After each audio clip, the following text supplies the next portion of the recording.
Betrayal. Was my freedom, Mom? Just sit here. We'll be back after we check in. Those were the last words I heard from my son, Daniel, before my whole world completely collapsed. I was sitting on a cold chair at JFK Airport in New York for 3 hours, watching families hugging, saying goodbye, reuniting, while I sat there like a fool, waiting for a son who never once thought of coming back for me. 3 hours earlier, when we first arrived at the airport, I was the happiest mother in the world. Daniel, 40 years old, and his wife Melissa, 36, had invited me to join them on a trip to Hawaii. "This is an early birthday gift for you, Mom," he said, with the same smile his late father once had. Deborah, 66 years old, had never left the United States. For 40 years, I worked as a seamstress, saving every penny. $250,000 in the bank was my safety net for old age. The inheritance for Daniel. Money I earned by stitching wedding gowns, altering clothes, working late nights so my son could have the best education. Every sacrifice was made so that one day he could be proud of his mother. When we arrived at the airport, I wore my best olive green dress. Melissa looked radiant in her cream sweater, while Daniel gently pulled my light pink suitcase. "Don't worry about anything, Mom. We've got it all covered," he said as he set my luggage beside him. "Check-in might take a while," Melissa explained sweetly. "You just rest here so you don't get tired. There's a lot of paperwork." They kissed my cheek and walked toward the check-in counter. From my seat, I could still see their figures in the crowd. At first, I smiled every time I saw an older couple walk by. I thought, soon I'll be like them, traveling with my family. After so many years of being alone since my husband passed, I finally had a vacation with the people I loved most. 40 minutes later, I started glancing toward the counter more often. The crowd was thick, but I didn't see them anymore. My legs were numb, my stomach aching strangely. I walked to the counter where I had last seen them, but they weren't there. I asked an airline employee, a middle-aged woman in a Navy uniform. "Excuse me, did you see a man and a woman who were just here? Do you have their names?" "The flight number?" she asked, without looking up from her screen. I shook my head. Daniel handled everything. "They went that way," I said, pointing toward the boarding gates. But she didn't really care. I went back to my seat. 2 hours. The loudspeaker announcements echoed nonstop in English, but all I could hear was the pounding of my heart. Luggage carts rolled by, families rushed, staff hurried past, but not a single familiar face appeared. I pulled out my old phone and called Daniel. The phone rang 3 times, then went to voicemail. "At the moment, I can't take your call." His cheerful voice cut cruelly against my growing panic. I texted, "Son, where are you? I've been waiting for 2 hours." No reply. 3 hours later, the terrible truth seeped into my mind like poison. They were not coming back. They never checked in. They had abandoned me in this airport, like someone discards an old dog that no longer has value. After 4 hours sitting in that chair, I finally understood it all. My son and daughter-in-law had boarded the flight without me, taken my money, and left me behind as the burden they finally got rid of. The truth hit me like a punch in the stomach. For the first time in years, tears streamed down my wrinkled cheeks, unstoppable. "Are you all right, ma'am?" A gentle voice pulled me out of my pain. I looked up to see a woman around 55, wearing an airport uniform. Her name tag read, Susan, Customer Service.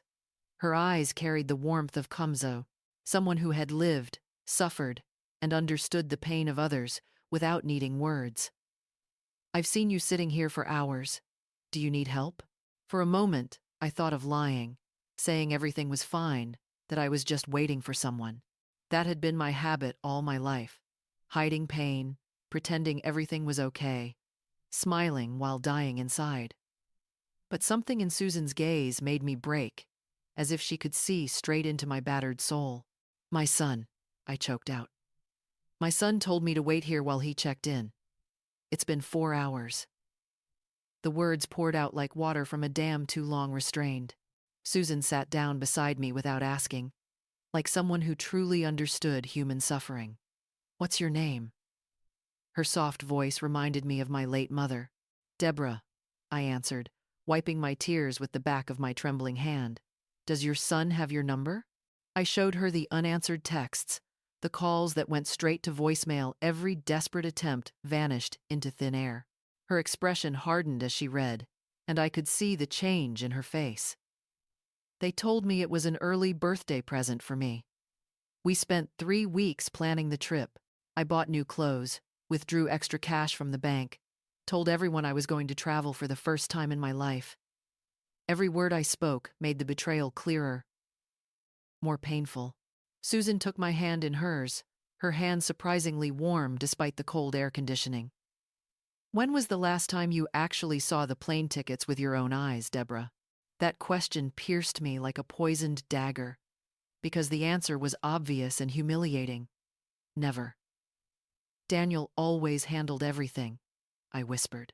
"He always took care of the important paperwork."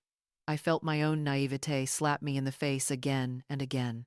"He's been responsible since he was little, very organized, very careful. I trusted him completely." My voice cracked on the last words. "Deborah," Susan asked gently but urgently, "do they have access to your bank accounts, your savings?" My heart stopped. The question echoed in my head like an emergency siren. Exactly 6 months earlier, when Daniel moved out to live with Melissa and needed help with the new mortgage, I gave him access to one of my primary accounts so he could make transfers when it was truly necessary. "Only for emergencies," he had said, with the smile he inherited from his father. "So you don't have to carry so much cash, Mom, it's safer. And if anything happens to you, I can help right away." Those words sounded so reasonable, so full of filial love, that I never doubted them for a second. With hands that trembled uncontrollably, I opened the old phone and logged into the bank app. The numbers on the screen blurred, not from my reading glasses, but from the tears that fell straight onto the display. The primary account, the one I had saved in for 40 years as a seamstress, showed a series of transfers made early this morning, while I was still happily eating breakfast, dreaming of Hawaii's beaches, and proud that my late husband would be pleased to see his family together. The first transfer at 6 a.m., $50,000, to Daniel Miller's account. Reason: family travel expenses, luxury hotel. 10 minutes later, $30,000 to Melissa Miller's account. Reason: tourist activities, spa. And then one after another, each like a digital stab to my heart. $40,000 for first-class flights, $5,000 for exclusive tours, $8,000 for shopping, $15,000 for travel insurance. They had withdrawn a total of $248,000 that morning, leaving me only a few thousand in the account. 40 years of work, waking at 5 a.m., to sew party dresses, staying up until 11 p.m., to alter hems, denying myself small pleasures to save every penny. All of it vanished in 6 electronic transfers while I spread jam on toast, dreaming of waves and cocktails. "My God," I whispered, the phone nearly slipping from my shaking hands. My vision clouded not only from tears but from the vertigo of the world spinning too fast. Susan took my phone gently and read the screen in silence. Her face changed completely from motherly compassion to fierce outrage, like a lioness protecting her wounded cub. "Those bastards," she ground out, then turned to me with a voice both stern and tender. "Deborah, this is blatant theft. Your own son stole your money and left you here like an animal." Her words rang in my head like funeral bells, announcing the death of everything I had believed about my family. My son, the baby I nursed for 2 years because the doctor said it was best for his development. The boy I led by the hand on his first day of school when he cried, clinging to my skirt. The young man I supported financially while he studied business at an expensive private university. The man I helped with a down payment on his first house when he married Melissa. He had emptied my lifetime savings and abandoned me at the airport like a useless object. I can't believe it. I can't believe it. I repeated like a desperate mantra. But Susan moved with the swiftness of someone who had seen too many human tragedies on the job. Do you have another account, another card he doesn't know about? She asked in the controlled urgency of a professional who knows every second counts in an emergency. Fortunately, yes. I had a secondary savings account at a different bank, where I had kept about $30,000 for real emergencies like illness or natural disasters. Daniel didn't know about this account because I had opened it after he married, following my older sister's advice that a woman should never put all her eggs in one basket, especially when it comes to money. Thank God, I whispered as I logged in and confirmed the money was still there. It was everything I had left after a lifetime of sacrifice. But at least it was something. We have to act now, Susan said, helping me to my feet with a steady hand. We'll call the bank right away, report these transfers as fraud, and freeze all the linked cards before they take anything else. Her decisiveness passed a little strength to me, even though my world was still collapsing like a sandcastle in a storm. We walked to the airport administration office. My legs trembled but kept moving, guided by Susan's protective hand at my back. I couldn't stop thinking about the signs I had ignored over the past months, the red flags I deliberately didn't see, because it was more comfortable to believe I had a loving family. Daniel, visiting less often. Always with excuses about work or social commitments. The repeated, seemingly casual questions about my financial situation, my savings, my will, the way Melissa looked when she thought I wasn't paying attention. Calculating eyes, scanning each piece of furniture, every piece of jewelry I wore, as if making an inventory. Conversations that stopped abruptly when I entered a room. Whispers clearly not meant for my ears. How long had they been planning this? How many nights in their shared bed whispering about how to get rid of the bothersome old woman and take all the money? They had laughed at my naivete, mocked how easy it was to fool me with the promise of a family vacation. We can make these calls in private here, Susan said, opening the door to a small office that smelled of cold coffee and printed paper. Sit down, take a deep breath, and we'll handle this step by step. Her voice had the professional calm I needed more than ever in the middle of this chaos. My fingers trembled as I dialed the bank's customer service number. The hold music was absurdly cheerful, while my life was falling apart. Hello? This is National Bank of America. My name is Andrew. How can I help you today? The young man's voice sounded so routine that it was hard to say aloud. I need to report fraudulent transactions. I spoke firmer than I expected. My son has access to my account, but this morning he transferred $248,000 without my knowledge or consent. It sounded like I was reporting someone else's nightmare, not my own. I'm sorry to hear that, Andrew said. I will transfer you to the Fraud and Dispute Department right away. The line changed voices. This time, a more senior woman answered. Miss Deborah. This is Linda from the Fraud Department. I just reviewed your account, and I do see the transactions you mentioned. We can freeze the account immediately and open a formal investigation. Can my money be recovered? I asked, desperate like a drowning person seeing a lifeline. That money is everything I have. I worked 40 years to get it. My voice broke at the end. Susan squeezed my shoulder, a silent gesture of support. We'll do everything we can, ma'am, Linda replied. Because the receiving accounts are within our banking system, we can request an immediate freeze on those funds. But you'll also need to file an official complaint with law enforcement about the misuse of your authorization. Her tone was professional, yet sympathetic, as if she'd handled similar cases many times. As Linda explained the legal procedures and the forms I'd have to fill out, a cold, calculating rage rose inside me that I'd never felt before. It wasn't only about the money, though losing a lifetime of savings was catastrophic. It was about the betrayal, the humiliation. The person I trusted most in the world had seen me as easy prey. Daniel and Melissa were in Hawaii now, probably laughing at how easily they'd gotten away with it. Maybe they'd checked into a 5-star resort, ordering French champagne with my money, while I sat in a cold little office at the airport, crying over a stack of fraud reports. But something in me shifted during that call. Desperation was turning into something more dangerous, harder. If they thought I would sit there and cry while they enjoyed the money they'd stolen, they were gravely mistaken. "Deborah," Susan said as I set the phone down. "What else do we need to do right now, before it's too late?"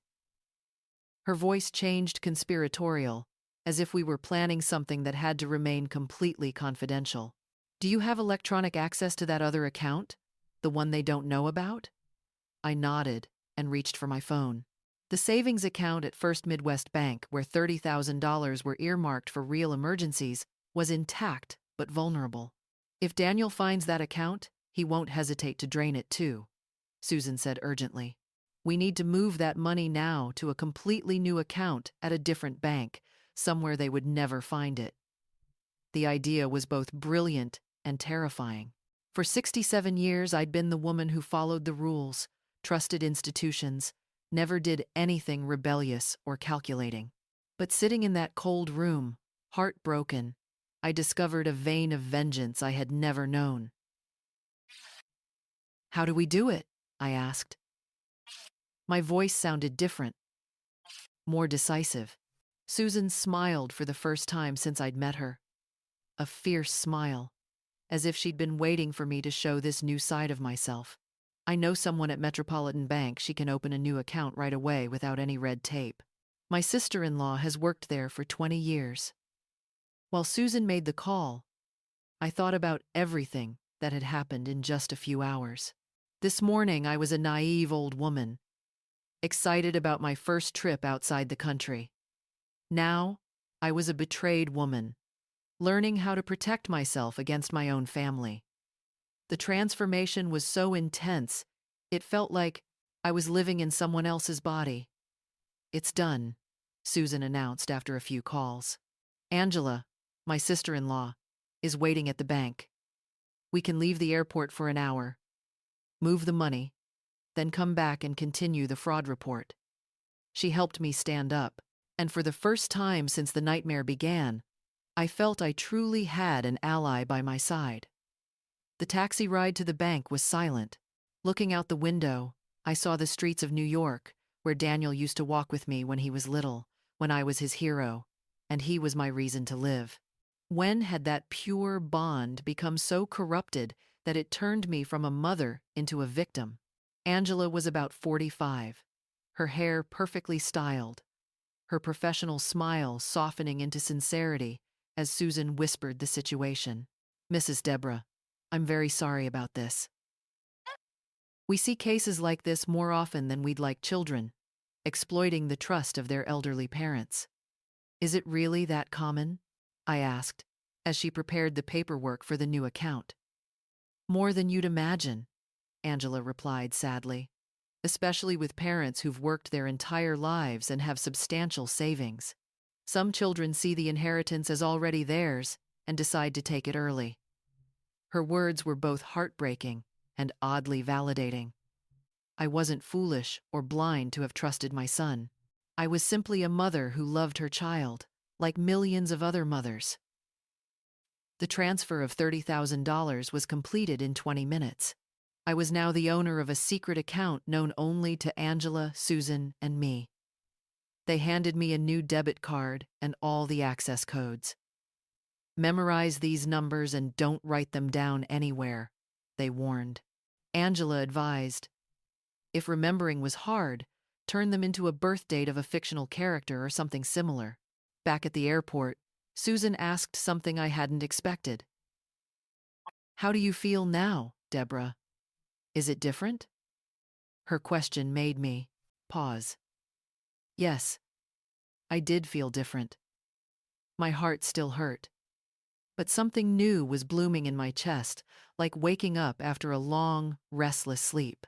I feel stronger, I admitted, and angrier too, but it's an anger that fuels me, not paralyzes me.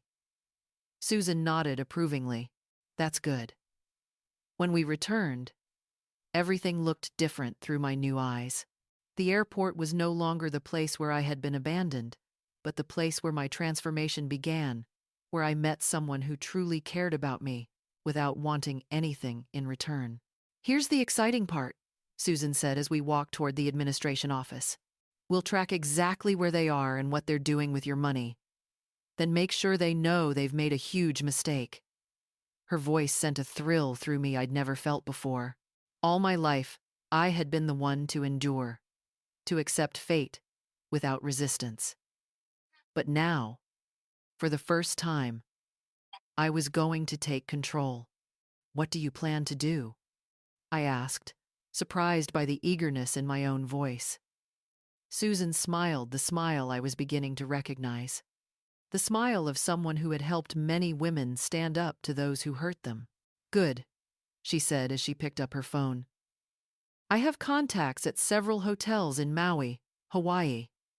We can find out exactly which one they're staying at, how much they're spending, and most importantly, track them when they try to use the cards we've already frozen. Susan's plan grew clearer by the minute, and I liked it more and more. Picture this, Susan said almost playfully. They're sitting in a fancy restaurant, ordering lobster and French champagne, thinking they're so clever for tricking the old lady. Then the bill comes. He hands over the card with all the confidence in the world, and it gets declined. Right there in front of other tourists, with the waiter standing by, letting them stew in humiliation. The image filled me with a satisfaction I never thought I could feel. It wasn't cruelty, it was justice. For the first time in my life, there would be real consequences for someone who had hurt me so deeply. But that's not all, Susan added, her eyes shining. We can also make sure they know you're not sitting here crying helplessly. You're acting, you're fighting back, and you won't let them get away. They need to know that. Her words lit a fire in me I hadn't felt in years. For the first time since the nightmare began, I truly smiled. Not a sad or resigned smile, but the smile of a woman who had discovered her claws and was ready to use them. First, we need to confirm exactly where they are, Susan explained as she dialed a number. I have a friend in the hotel booking system in Maui. If they used a card tied to your account, we'll track them down. Her efficiency amazed me, as if she had done this before. As if helping betrayed women was her secret profession. While waiting for her call back, I sat in the same room where I had sobbed just 2 hours earlier. But now, everything felt different. I was no longer a helpless victim, waiting for scraps of sympathy. I was a woman taking control of her own fate, and that feeling made me lightheaded. Deborah, Susan said after hanging up, found them. They booked the presidential suite at the Grand Wailea Resort. 3 nights, breakfast included, under the name Daniel Miller. Price, $9,000. The number hit like a slap. 3 nights more than I made in an entire year of sewing. They're living like millionaires on my money, I muttered, anger surging in my chest. Exactly. Susan nodded. And there's more. My friend at the hotel says they've reserved a table tonight at the resort's most expensive restaurant. French cuisine, ocean view, Dom Perignon champagne. Each bottle costs $400. The image of Daniel and Melissa raising expensive champagne, laughing about how easily they robbed me, ignited a cold fury I'd never felt. What time is dinner? I asked, my voice sharp. 8 p.m. Hawaii time. We have exactly 4 hours to prepare everything. Susan checked her watch and smiled the way I'd come to recognize, the smile of someone plotting a meticulously calculated payback. What exactly do you plan to do? I asked, though part of me had already pictured Daniel's credit card being declined in front of elegant diners. That public humiliation felt like fitting justice for abandoning me at the airport. There are several options, Susan said, opening a small notebook. Option 1. Simply wait for them to pay the bill and let the card be declined naturally. But that's too passive. Option 2.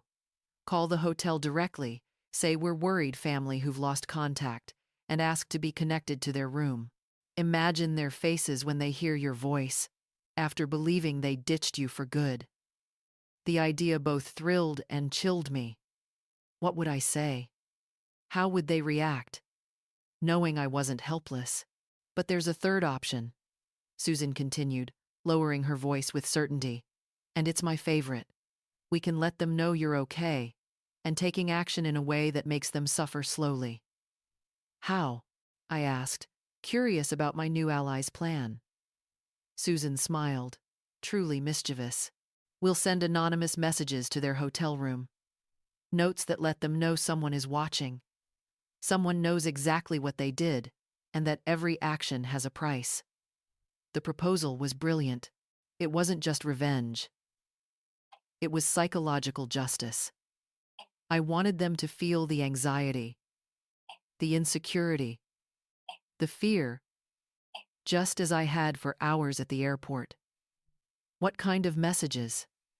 I asked, feeling my mind start to work in ways it never had. Messages that make them squirm, Susan explained.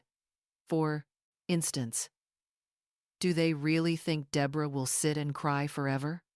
Do they think no one will notice the money that disappeared? Notes that make them paranoid, turning their luxury vacation into a nightmare. As Susan spoke, I remembered all those nights I stayed up worrying about Daniel as a teenager, all the times I sacrificed my own wishes to give him the best. Now, he was enjoying every dollar he stole from me, without a shred of remorse. That hurt more than the financial loss. We'll do it all, I decided, my voice so firm it surprised even me. Messages, the phone call. And then we wait to see what happens when the card is declined. I want this to be the worst night of their lives. Susan clapped softly, as if she'd been waiting for exactly that answer. Perfect. We'll start with the messages. I'll ask my contact at the hotel to deliver them as official notes to their room. Susan opened her notebook and began to write. What do you want the first note to say? She asked. I thought for a moment, recalling how many times Daniel said, "Don't worry about anything, Mom. I'll handle it." Now I knew that every time he said it, he was preparing to take from me. Write this, I told Susan. Mothers aren't as naive as you think. Some of us know how to defend ourselves. Susan wrote it down, nodding. Excellent. That will rattle them without giving too much away. And the second note? She asked. I wanted it more specific, more threatening. Right. Stolen money never tastes as sweet as you expected, does it? Susan whispered. Brilliant. She planned to have the notes delivered 30 minutes apart, starting within an hour. By the time they sat down to dinner, their minds would already be in turmoil. But I wanted more. The anger in me needed a direct outlet. Susan, I want to talk to them. I want to hear their voices when they realize I didn't sit around waiting like some useless fool. Susan hesitated. Are you sure? If you talk to them, they'll know you're taking action, and it could complicate things legally. The warning was valid, but my need to confront them was stronger than any practical concern.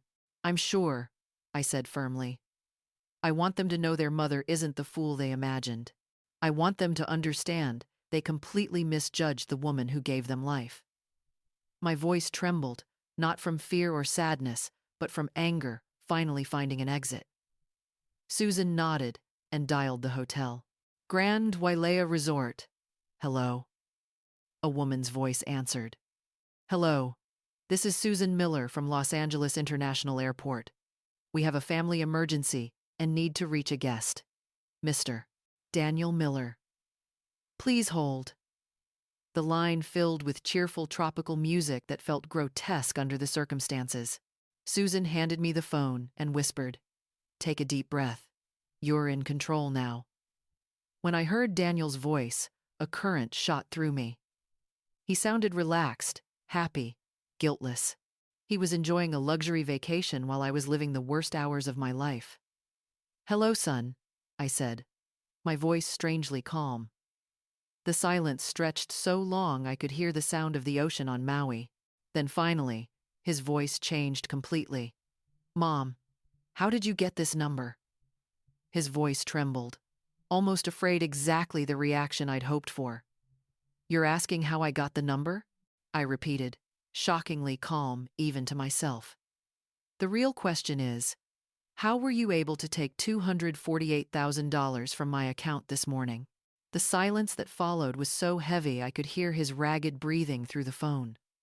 Susan looked at me with admiration, signaling me to go on. Mom, I can explain.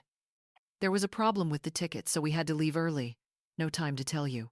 Daniel's voice trembled, and I heard Melissa whisper behind him. Who is it? A problem with the tickets? I sneered. The problem was, you never bought me a ticket. Or was the problem that you had to rush to empty the account before I realized I'd been conned? Every word I spoke sliced through the lies, and I felt like I was releasing decades of buried resentment. It wasn't stealing, Mom, Daniel blurted, like a child caught lying. You gave me access. Technically, I had authorization. I clearly heard Melissa mutter, her voice low but tense. You shouldn't have let her call this early. Daniel, I said with an icy tone I'd never used on my own child. I gave you that access only for emergencies, not to bankroll a luxury vacation and leave me at the airport like garbage. Susan nodded approvingly, as if urging me to keep pressing him into a corner. Mom, please, let me explain. I'll come back tomorrow, we'll talk it all through. I never meant to hurt you. Hearing that excuse, I burst out laughing, a bitter laugh I couldn't hold back. Never meant to hurt me? I repeated, laughter sharp. Then what exactly was the plan when you left me sitting at the airport for 4 hours like a fool? What was the plan when you drained the account to pay for a $9,000 suite? His silence told me he hadn't expected me to know the details. How do you know? He stammered, but I cut him off, because I wanted him to feel the confusion and fear I had endured. I know plenty, son. I know you're at the Grand Wailea Resort. I know you booked French dining tonight. I know you ordered Dom Perignon at $400 a bottle. Each detail made his breathing heavier. Mom, where are you? How do you know all this? Daniel's voice rose, panic clear. I heard Melissa whisper to him, This isn't right. Something's wrong. I'm right where you left me, I answered, with a smile he couldn't see, but would surely hear in my voice. But it turns out I'm not the helpless old woman you thought. Turns out, when you hurt someone, sometimes that person finds a way to defend herself. What do you mean? Daniel asked.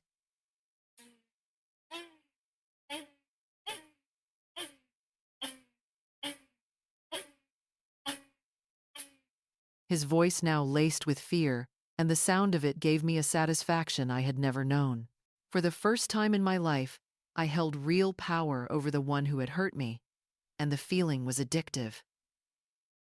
I mean, I said slowly, savoring it, your dinner tonight will be very interesting.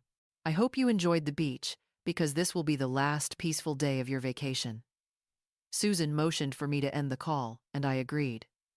Mom, wait, don't hang up, Daniel begged, but I had made up my mind. Enjoy the champagne, kids. You've earned it. I ended the call, my body trembling not from fear, but from the rush of adrenaline. It was like I had just run an emotional marathon and won. Perfect! Susan cheered, clapping her hands. You've thrown them completely off balance. Now they'll be asking themselves, what else does she know? What else can she do? Her excitement was contagious, and for the first time that day, I felt truly powerful. But this is only the beginning. Susan checked her watch. Now come the messages to their room, and then the grand scene at the restaurant. Her plan unfolded like a perfectly staged play. And for the first time in my life, I was the leading role. Half an hour later, Susan had coordinated with her contacts in Maui. The first note was delivered to their room at 4 p.m. Mothers aren't as naive as you think. Some of us know how to defend ourselves. According to the staff, Daniel went pale reading it and began checking the locks over and over. The second note arrived at 4:30. Stolen money never tastes as sweet as you think, does it? Melissa screamed when she read it, and the two of them ran to the balcony, arguing in low voices, constantly glancing over their shoulders like they were being watched. It's 5:30, Susan announced. Time for the final message before they head to dinner. This one was my idea, born of 40 years of being dismissed. Never underestimate a betrayed mother. We are more connected than you imagine. By 7:30, when we confirmed they had gone down to the restaurant, I realized something. For the first time in decades, I felt alive. Not just because of revenge, but because I had taken control of my own fate instead of surrendering to it. Deborah, Susan suddenly asked, when was the last time you felt truly strong, truly in control of your life? I was caught off guard, but the answer was painfully clear. Never, I admitted. I had always been the one who accepted, who followed, even when my late husband, a good man, was the one making the decisions. Susan nodded, as if she had been waiting for that response. That changes today. The way you're facing this betrayal is showing you who you can be when you choose to fight. Her words echoed inside me, because I knew she was right. Susan's phone rang at 7:40. Confirmed, she smiled after listening. They've been at the restaurant for 10 minutes. According to the hotel staff, they looked tense, glancing around as if expecting someone to appear. The psychological effect is working perfectly, Susan said. How long until they pay the bill? I asked, my heart pounding. Usually, a dinner like this takes 2 to 3 hours, Susan replied. So around 10 p.m., we'll have our big moment. Susan and I discussed every detail. What to do once the card was declined, how to keep the psychological pressure mounting, and most importantly, how to make sure they would never dare underestimate me again. At 10:05 p.m., Susan's phone rang. She answered. Then a smile spread across her face. Perfect. We expected. Thank you for confirming. She turned to me, her eyes gleaming. Deborah, it just happened exactly as we planned. The card was declined when they tried to pay for dinner, and the scene was spectacular. Susan sat beside me, recounting every detail as if she had been there herself. Daniel handed the card over, brimming with confidence, even leaving a tip beforehand. When the machine flashed transaction declined, he thought it was a technical glitch, asked them to try again. That image made me giddy with delight. And then what? I asked, each word like a sweet melody. Susan continued. The server tried 3 more times with the same card, then tried 2 others. Melissa pulled from her purse. All declined, one by one. By then, the other diners had started to notice. The entire restaurant witnessed your son and daughter-in-law's public humiliation. Melissa began arguing with Daniel in a low voice, but loud enough for nearby tables to overhear fragments that he had promised to handle everything. Sweat was pouring from Daniel's forehead, and he demanded the manager be called. Did they manage to pay? I asked, though part of me hoped they hadn't. This is the best part, Susan said with relish. They had to call the hotel's general manager, and he told them all accounts linked to their room had been frozen due to banking issues. They couldn't pay for dinner, or even cover the minibar. Total public humiliation. Exactly as you envisioned all evening. But Susan wasn't finished. Now comes the even better part. When they returned to their room, they found another note, waiting. Do you remember we arranged for one last message after dinner? I forgot, I admitted, nervous. What did it say? Susan smiled. The humiliation you just endured tonight is only a fraction of the betrayal felt when the people you trust most turn against you. Perfect. It forced them to face exactly what they had done to me, magnified by their own public disgrace. How did they react? I asked, curious if they finally showed a shred of remorse. According to the staff who delivered it, Susan said. Melissa broke down sobbing, while Daniel paced the room like a caged animal. They tried calling the bank from the hotel phone, but of course nothing could be resolved late at night. The image of Melissa crying stirred mixed feelings in me. Part satisfaction that she was finally tasting a sliver of the pain she'd caused me, and part sadness recalling my own silent tears in that old house, wondering why my daughter-in-law was always so cold, never appreciating my efforts to welcome her into the family. Susan, I said after a pause, I want to talk to them again, but this time differently. I don't want to sound like someone gloating or seeking revenge. I want them to truly understand what they've done.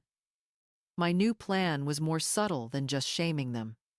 I wanted them to feel the full emotional weight of betrayal. Are you sure? Susan asked. After tonight, they're desperate. They'll say anything to try and manipulate you again. Her warning was fair, but I was no longer the naive woman I had been that morning. I was someone who had learned how to defend herself. I'm sure, I answered firmly, but this time, I'll control the entire conversation. I'll say only what they need to hear, and then I'll decide my future without them. Susan nodded, dialed the hotel again. When Daniel picked up, his voice was nothing like that afternoon's no more shallow confidence, only shattered desperation, almost begging. Mom, is that you? Yes, it's me, I replied, with a calmness that surprised even me. I imagine your dinner tonight was quite an experience. A faint edge of sarcasm, but I kept my tone controlled. Mom, please, Daniel began, and I heard Melissa sobbing behind him. What happened? All our cards were declined. We can't pay for anything. The hotel is threatening to call the police if we don't resolve this by morning. And how does that feel, son? I asked, still in the voice of a mother but with an entirely different meaning. How does it feel to be in a strange place? No money, not knowing who to trust? It's horrible, Daniel admitted, his voice breaking. We feel lost, humiliated, terrified. Those words confirmed that at last he was tasting a fraction of what I had endured at the airport. But unlike me, their situation was of their own making. What you're feeling, I said slowly, is exactly what I felt during those 4 hours sitting in that airport chair. Lost, humiliated, terrified, betrayed by the only people I trusted completely. Melissa had stopped crying. Now I could hear her listening. Mom, we're sorry, Daniel mumbled. But I wasn't finished. For 40 years, I continued, I worked from 5 a.m. until 11 p.m. to give you a better life. Every dollar saved, every sacrifice, every time I denied myself small joys just to secure your future, all of it, you treated as an opportunity to steal.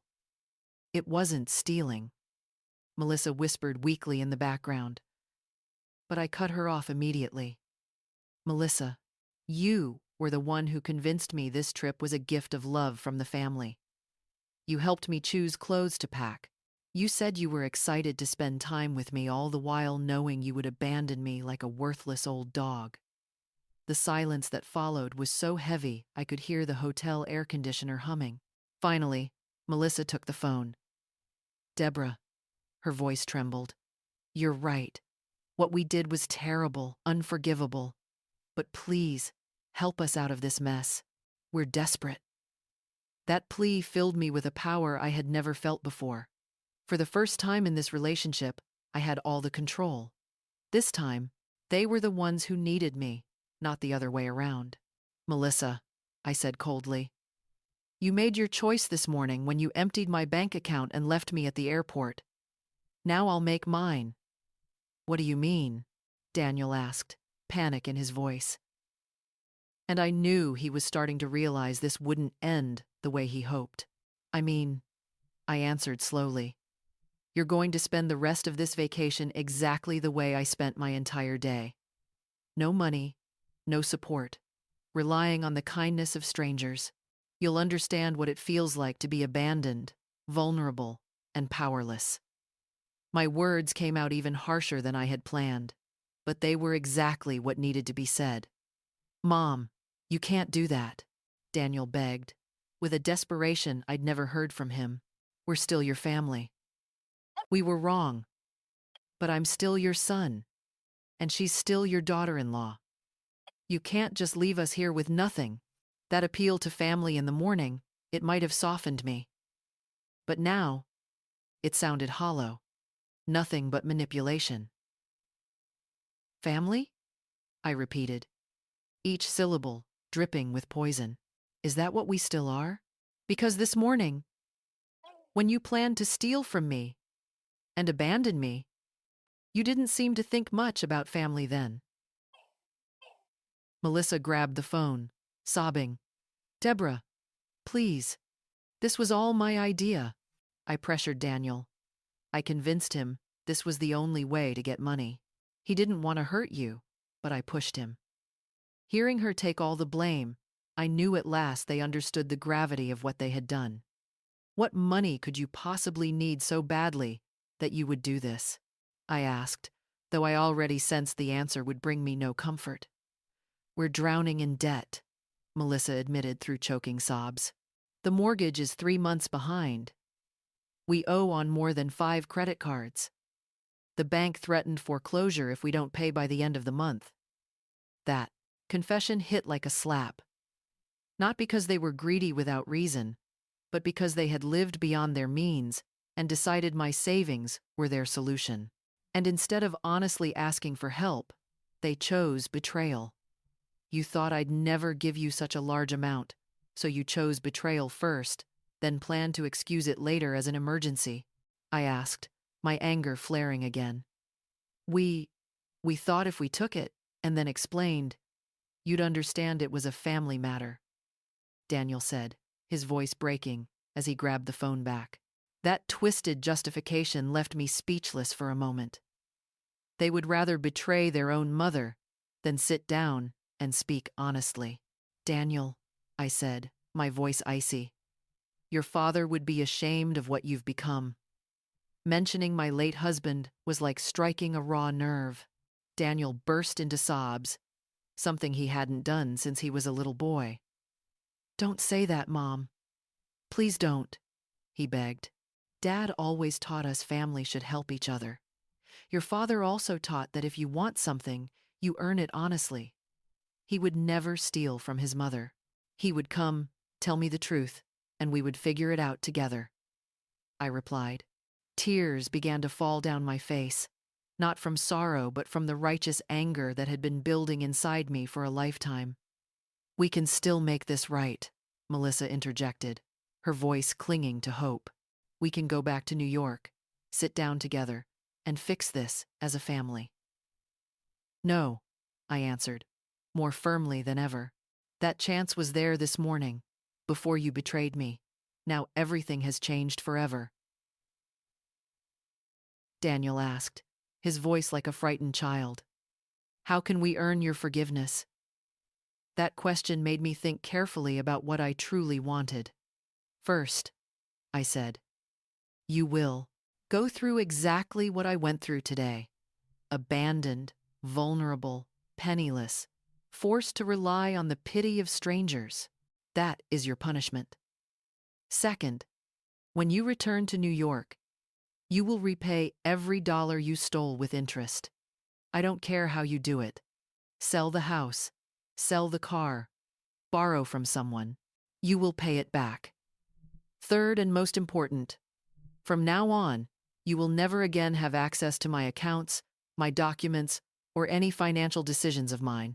You will treat me as an independent adult, not a prey waiting to be hunted, Melissa asked weakly.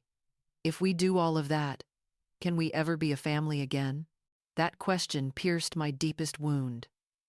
The truth that family, as I once knew it, had died that morning at the airport. I don't know, I answered honestly. The damage you caused cannot be erased by paying the money back. The trust I once had in you died today. I don't know if it can ever be resurrected. It was a cruel answer, but necessary. They had to understand. Every action has lasting consequences. But, Mom, Daniel sobbed, we're all you have left. Without us, you'll be completely alone. He pressed, his words sharp and manipulative, trying to make me believe I needed the very people who betrayed me.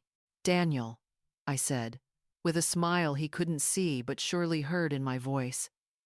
Today, I learned something important.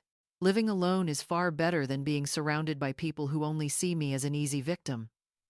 It was the first time in my life I had ever said something like that, and it felt truly liberating. We don't want you to be alone, Melissa whispered. We want to make it right, to go back to how things were. But that only proved they still didn't understand. Things will never go back to how they were, I explained calmly. Because I'm no longer the same person. The woman who sat at the airport this morning, naively waiting for you to return, she doesn't exist anymore. My transformation was absolute and permanent. Then who are you now? Daniel asked quietly, like a lost child. I thought for a moment, then answered. Now I am a woman who knows how to protect herself. A woman who refuses to be treated as less than her true worth. A woman who understands that sometimes you have to fight to keep your dignity, even if it means fighting against the very people who were supposed to love you. My answer rang out like a personal declaration. So that means we'll never have a normal family again? Melissa asked desperately. We'll never be together like before? It means, I said carefully, if there is any relationship left, it will be on my terms, not yours. It means you will have to earn back my respect and my trust, and that will take a very long time. It means I will never again allow myself to be treated like a helpless old woman. Susan signaled that it was time to end the call. She was right. I had said enough. Dragging it out would only give them another chance to manipulate me. This conversation ends here. When you return to New York, find me to discuss repayment. Until then, I don't want to hear another word from either of you. Mom, wait! Daniel shouted, but I had already hung up. I sat in silence for a moment, letting it all settle. For the first time that day, I felt true peace. 3 months after that painful but transformative day at the airport, I sat on the porch of my new home, drinking coffee and watching the sunrise over the Adirondack Mountains. The house wasn't large or luxurious, but it was entirely mine. I had bought it with part of the money I recovered from Daniel and Melissa, who were forced to sell their house and car to repay me the $248,000 they had stolen. Susan visited me every Sunday. She wasn't just the woman who helped me in my darkest hour. She had become my closest friend, like the sister I always wished for. Today was no different. By 10 a.m., Susan would arrive with warm cheesecake from the bakery and tell me stories from the airport. Sometimes, she spoke about other women she had helped, other victims of family betrayal, who had found in her the same strength I had found. You know what I like most about our friendship? Susan said last Sunday, as we watered the little rose garden together. That it was born from your worst moment, but has given both of us some of the best ones. She was right. If Daniel and Melissa hadn't betrayed me, I might never have known true friendship, nor discovered my own strength. My relationship with my son and daughter-in-law is still complicated, and maybe always will be. They visit once a month, always on the last Saturday, always by appointment, and only for exactly 2 hours. Melissa has apologized many times with dramatic tears, but I'm no longer swayed by her performance. Daniel seems genuinely remorseful, but I still suspect his regret comes more from the consequences he's facing than from the pain he caused me. Do you forgive them? My new neighbor Aurora once asked. She's 62. Newly divorced after 30 years of marriage, so she understands what it means to rebuild life in later years. It's not about forgiveness or not, I explained, as we drank tea in the garden. It's about protecting myself and living on my own terms. The truth is, I've rebuilt an entirely new life, a life that, back when I was Deborah, sitting naively at that airport, I never dared to imagine. Now, I take painting classes at the Albany Cultural Center every Tuesday and Thursday. My first pieces were terrible, but my teacher Valentine, a 70-year-old retired artist, always tells me I have potential. Art isn't about perfect technique, he says. It's about revealing the truth inside. And I've realized the truth inside me is full of vibrant colors I had never allowed myself to explore. I paint imagined landscapes with emerald greens and deep purples, portraits of strong women with defiant eyes, still lifes that honor the beauty of simple things. Every brushstroke is a declaration of independence. Every painting is proof that it's never too late to discover who you really are. On Wednesdays and Fridays, I volunteer at a shelter for abused women. My own experience of family betrayal is different, but it gives me a unique perspective to help women who have been hurt by those closest to them. You understand, right? A 25-year-old mother asked me last week. Do you know what it feels like when the one who's supposed to love you treats you like you're nothing but an object? She asked. Yes, I know it very well. I know the confusion, the humiliation, the feeling that you must be crazy and that everything is your fault. But I also know something even more important. I know you can step out of that darkness stronger and wiser. My story has become inspiration for other women who once thought it was too late to change their lives. A month ago, Daniel called to tell me Melissa is pregnant. That will be your first granddaughter, he said hopefully, as if the coming baby could erase everything that had happened. A baby girl. Melissa wants to name her Hope. The irony of that name didn't escape me. I'm happy for you, I said sincerely. I hope you'll be far better parents than you were children. My words left Daniel silent for a few seconds. So, do you want to meet your grandchild? He finally asked. Of course I do, I answered. But on my terms, at my home, when I decide. And if you dare to use that child to manipulate me, I will cut off contact immediately. My clarity surprised him, but at the same time, seemed to bring him relief. Maybe he preferred clear boundaries with me to living in uncertainty. The doorbell broke my morning thoughts. Susan had arrived early, as usual, carrying a bag of cheesecake and the warm smile that had become so familiar. Good morning, warrior. She called me by the nickname she'd given me the first day she saw me, faced Daniel and Melissa. Good morning, guardian angel, I replied, using the nickname I'd given her. We sat on the porch as she told me about a 50-year-old woman she met yesterday at the airport, crying because her sister had tricked her in a fake investment. I gave her your number, Susan said. I hope you don't mind. I thought she might benefit from talking to someone who understands. I don't mind at all, I smiled. In fact, helping women who've been betrayed has become one of my greatest passions. I've built an informal support network, Women of all ages, from all backgrounds, who had been betrayed by family or loved ones, but who decided not to let that betrayal define the rest of our lives. You know what Aurora told me yesterday? I said to Susan as I broke the cheesecake. She said I'm the bravest woman she's ever met. That she admired how I turned the worst betrayal into the beginning of the best chapter. Her words made me proud because I knew they were true. Susan smiled, holding my hand. Deborah, do you remember what you told me at the airport that first day? You said you had never truly felt in control of your own life. I nodded, remembering that moment vividly. Look at you now. Not only do you have power over your life, but you're using it to help other women find their own strength. She was right. The woman from 3 months ago, sitting at the airport in hopeless waiting, living for others, defining herself through others, measuring her worth by other people's eyes, that woman was gone. The woman today, after betrayal, lives for herself. She defines herself by her own accomplishments, measures her worth by happiness and inner peace. Do you ever regret it? Susan asked the question she's asked many times. Regret being so firm, not forgiving right away like the old Deborah. Never, I answered immediately.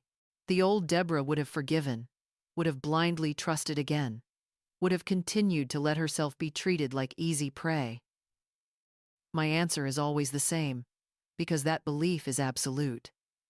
As we finished breakfast, I thought of Daniel and Melissa.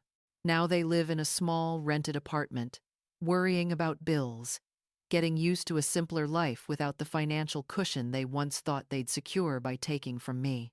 I feel no pity for them, nor hatred. I feel something stronger, indifference to their suffering, and complete satisfaction with my own life. Are you ready for a new week?